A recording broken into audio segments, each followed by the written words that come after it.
স্থানীয় সময় সোমবার অস্ট্রেলিয়ার দক্ষিণ পূর্বাঞ্চলের মরওয়েল শহরের আদালতে এক চাঞ্চল্যকর বিচার প্রক্রিয়ার রায় ঘোষণা করা হয়। ৩টি হত্যা ও একটি হত্যা প্রচেষ্টার অভিযোগে দোষী সাব্যস্ত হন ৫০ বছর বয়সী এরিন প্যাটারসন। ১০ সপ্তাহের এই ট্রায়ালে বিচারক ও জুরি জানান, গত বছরের ২৯ জুলাই দুপুরের খাবারের পরই মারা যান ৩ জন। স্বামীর বাবা মা ও খালার সেই খাবারে ছিল প্রাণঘাতী ডেথ ক্যাট নামক বিষাক্ত মাশরুম।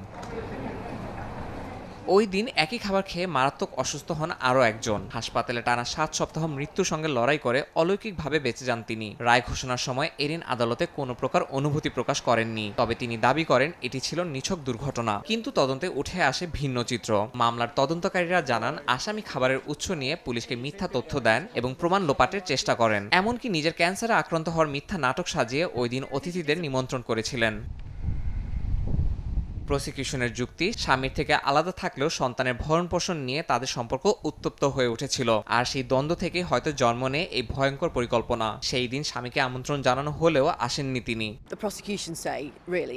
ঘটনাটি শুনেই মানুষ চমকে গেছে। মামলার অভিযোগে বলা হচ্ছে এটা আসলে পারিবারিক দ্বন্দ্ব থেকে শুরু হয়েছিল, আর সেখান থেকেই বিষাক্ত মাশরুম দিয়ে হত্যার পরিকল্পনা। তবে অভিযুক্ত পক্ষ বলছে এটা নিছক দুর্ঘটনা, সে ইচ্ছা করে কিছু করেনি। আমি শুনেও খুব অবাক হয়েছি। নিজের পরিবারের সঙ্গে এমন ঘটনা ঘটতে পারে ভাবতেই ভয় লাগে।